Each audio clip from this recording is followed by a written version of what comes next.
Jungkook এখানে কিভাবে এলো, কিভাবে সম্ভব? আরে ভাই, কে আপনি? কি সব বলছেন? এখন তো তেমন কিছু বললামই না। তে কোথায় তে কোথায় সেটা আমি কি করে বলবো? আমার মাথায় এমনিতেই রক্ত উঠে আছে। এখন কিন্তু তুই আবার আমার সাথে তিরিং বিরিং শুরু করিস না, সেটা তোর জন্য ভালো হবে না। সত্যি বলছি, তে কোথায় তা আমি জানি না। জঙ্কুকের এবার প্রচুর রাগ উঠে যায়। তেরে আসে ইউনোর কাছে। ইউনো কিছু বুঝে ওঠার আগে নিজের বুকে জঙ্কুকের লাথি অনুভব করে। ইউনো দূরে গিয়ে ছিটকে পড়ে। ইউনোর সাথে থাকা মেয়েটি এই দৃশ্য দেখে রেগে যায়। How dare you! তোর সাহস কি করে হয় ওকে আঘাত করার? রোজের কথা শুনে জঙ্কুক রাগী গলায় বলে, আমার অনেক ডেয়ার। বেশি তেজ দেখাতে আসবি না আমার সাথে। মেয়ে মেয়ের মতোই থাক, না হলে থাপ্পড় দিতে দিতে তোর ফর্সা গালটা লাল বানিয়ে ফেলবো। জঙ্কুকের এমন রাগান্বিত কণ্ঠে কথা শুনে মেয়েটা সত্যি সত্যি ভয় পেয়ে চুপ মেরে যায়। জঙ্কুক ইউনোর কাছে গিয়ে তার টি শার্টের কলার চেপে ধরে জিজ্ঞাসা করে, দ্বিতীয়বার জিজ্ঞাসা করছি, বল তে কোথায়?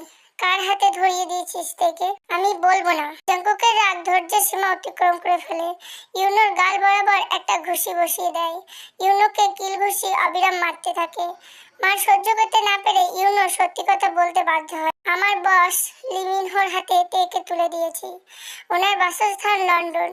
উনি মেয়ে পাচার ব্যবসার সাথে জড়িত। আমি কোনো সুন্দরী মেয়ে জোগাড় করতে পারলে ওনাকে ফোন দিয়ে আসতে বলি, তখন উনি ছুটে আসে।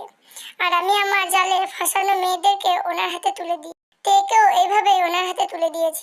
এখন এত কিছু জানতে চাচ্ছি না, তে কোথায় সেটা বল। এতক্ষণে হয়তো তারা লন্ডনের উদ্দেশ্যে পাড়ি দিয়েছে। হোয়াট? জাঙ্কুক রেগে ইউনোকে লাঠির উপর লাথি মারতে থাকে। সুগা এসে জাঙ্কুককে আটকায়। জাঙ্কুক, আর মারিস না, মরে যাবে। শালাকে আমি মেরেই ফেলবো। ও তেকে কার হাতে তুলে দিয়েছে? কে জানে কি অবস্থা করবে ও তের। না, ভাবতেই পারছি না আমি। না, তার আগে আমাকে ব্যবস্থা নিতে হবে। জাঙ্কুক ইউনোর কাছে আসে। তোর বসের পুরো ডিটেলস আমার চাই। এক্ষুনি আমাকে বল, না হলে তোকে আমি জ্যান্ত মাটিতে পুঁতে দেব। ইউনো তাড়াতাড়ি করে বসের পুরো ডিটেলস জাঙ্কুককে দিয়ে দেয়। জাঙ্কুক জানে তার লন্ডনে যাওয়ার যে সময়টা, তার মধ্যে হয়তো তের কোনো বড় ধরনের বিপদ হয়ে যেতে পারে। তাই সে লন্ডনে তার লোকদের ফোন দেয়। ফোন দিয়ে জাঙ্কুক একটা আশার খবর শুনতে পায়। তার লোকগুলো লোকটাকে চিনে। অনেকক্ষণ হয়ে গেছে কিন্তু ইউনো ওয়াশরুম থেকে বের হচ্ছে না। তে রীতিমতো চিন্তায় পড়ে যায়। এতক্ষণ তো ওয়াশরুমে থাকার কথা না। তে ভয় লাগতে শুরু করলো। তের এখন মনে হচ্ছে ইউনোর সাথে আসার সাহস করা একদমই উচিত হয়নি। আমি যেভাবে জাঙ্কুকের সাথে প্রতারণা করেছি, না জানি সেভাবে ইউনো আমার সাথে প্রতারণা করে বসে। ইউনোর বসকে জানাই ইউনো কোথায় তা দেখার জন্য। ভদ্রলোক বেশি মিনহ কথা মতো তার বেল্টের সিটটা খুলে ওয়াশরুমের দিকে হাঁটা ধরে। কিছুক্ষণ পরে তিনি ফিরে এসে তের পাশে বসে। ইউনো তো প্লেনে কোথাও যাচ্ছে না, শুধু আমরাই যাচ্ছি। ইউনো তো দেশে রয়ে গেছে। কি কি বলছেন আপনি? তোমাকে সত্যি কথাটা বলি, ইউনো তোমাকে কখনো ভালোবাসেনি। ও তোমার সাথে প্রেমের অভিনয় করেছে। আর সবচেয়ে বড় কথা হচ্ছে, ও তোমাকে আমার নিকটে 1 কোটি টাকার বিনিময়ে বিক্রি করে দিয়েছে। তে মনে হচ্ছে হার্ট অ্যাটাক করবে। কি বলছে এই লোকটি? ইউনো তাকে বিক্রি করে দিয়েছে? যাকে সে ভালোবাসতো, যার জন্য জাঙ্কুককে ছেড়ে এসেছে, সে তাকে বিক্রি করে দিয়েছে। তে এখন হাড়ে হাড়ে জাঙ্কুকের ভালোবাসা টের পাচ্ছে। জাঙ্কুককে ছেড়ে এসে নিজের জীবনটাকে নিজেই বরবাদ করে দিয়েছে। তে পুরো বরফের মতো শক্ত হয়ে বসে আছে। তার মুখ দিয়ে একটাও কথা বের হচ্ছে না। এই মুহূর্তে যে তার কিছু করার উপায় নেই। সে খুব ভালো বুঝতে পারছে তার জীবন হয়তো এই লোকটার হাতেই শেষ। এখন সে কোনো সিন ক্রিয়েট করতে পারবে না, কারণ সে নিজের ইচ্ছেতেই প্লেনে উঠেছে। তে মাথায় হাত দিয়ে বসে আছে। সে ঠিক করলো লোকটার সাথে খুব ভালোভাবে কথা বলবে, যাতে লোকটা যেন তাকে ছেড়ে দেয় বলতে পারে। তে লোকটার সাথে কথা বলে বুঝতে পারলো কোনো লাভ হবে না। এই লোকটার কাছে থেকে সে কোনোভাবেই ছাড়া পাবে না। নির্দিষ্ট সময়ে লন্ডনের মাটিতে প্লেনটা ল্যান্ড করলো।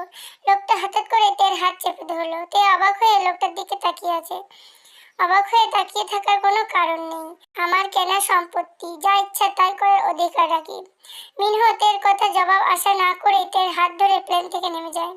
হাত ছাড়ুন আমার, আমি তার পালিয়ে যাচ্ছি না যে হাত ধরে নিয়ে যেতে হবে। তে মিনহর হাত থেকে নিজের হাতটা ঝাড়ি দিয়ে ছুটিয়ে নেয়। মিনহ তের দিকে রাগি চোখে তাকায়। তার এক্সপ্রেশন বলে দিচ্ছে, বাসায় গিয়ে তোর তেজ বের করছি।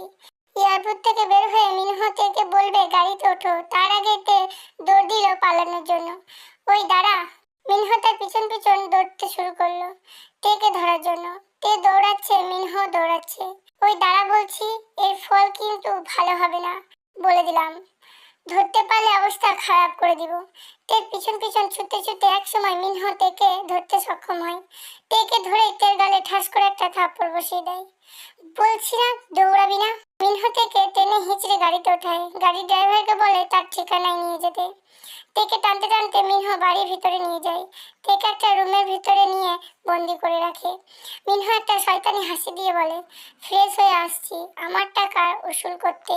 তে ভয়ে আত্মা কেঁপে ওঠে। কি বলছে লোকটা, তার কি সত্যি জীবন শেষ হয়ে যাবে? তে অনেক দুঃখের ভিতরে এই ভেবে অবাক হচ্ছে যে সারাদিন গিয়ে এখনো অনেক রাত হয়ে গেছে, কিন্তু মিনহ লোকটা আসার কোনো হদিস নেই। তে সব প্রস্তুতি নিয়ে ফেলেছে, মিনহ আসলেই ডাইরেক্ট অ্যাকশন নেবে সে।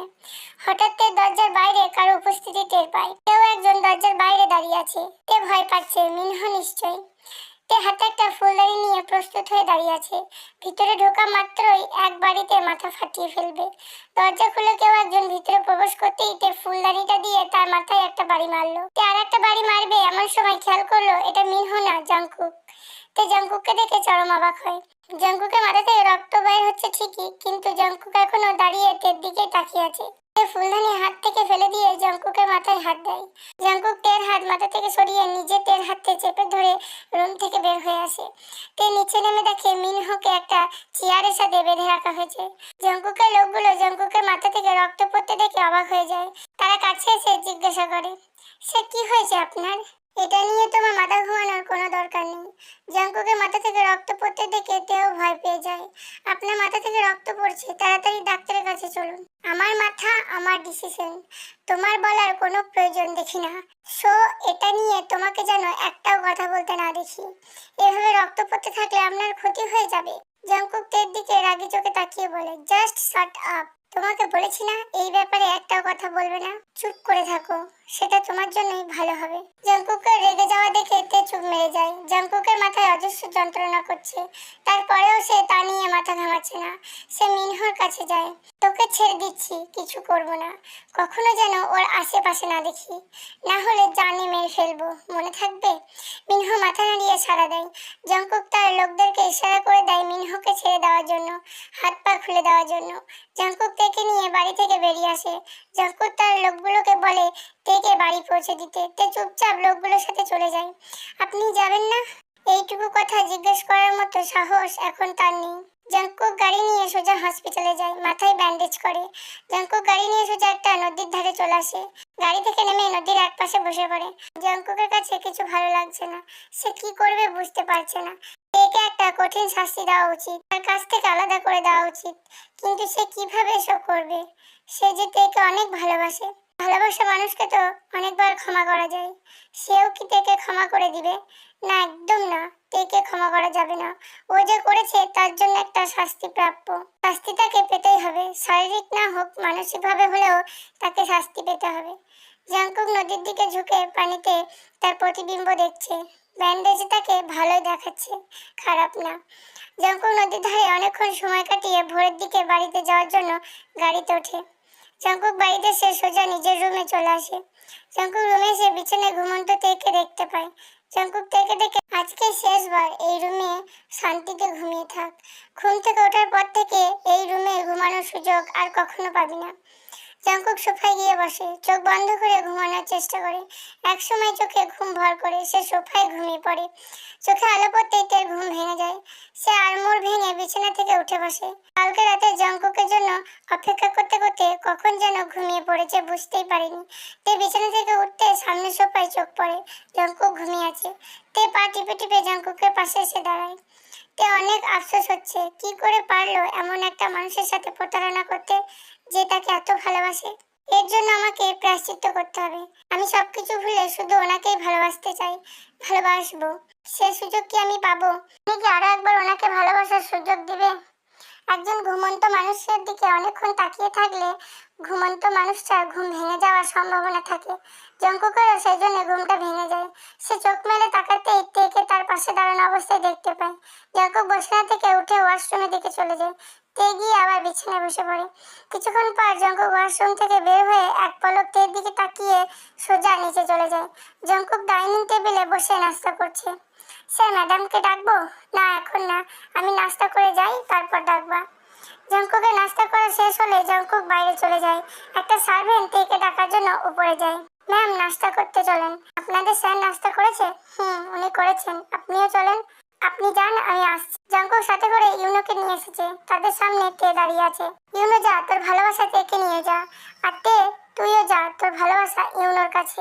জঙ্কুকের এমন কথাতে তে আর ইউনো দুজনেই চরম পর্যায়ে অবাক হয়ে যায়।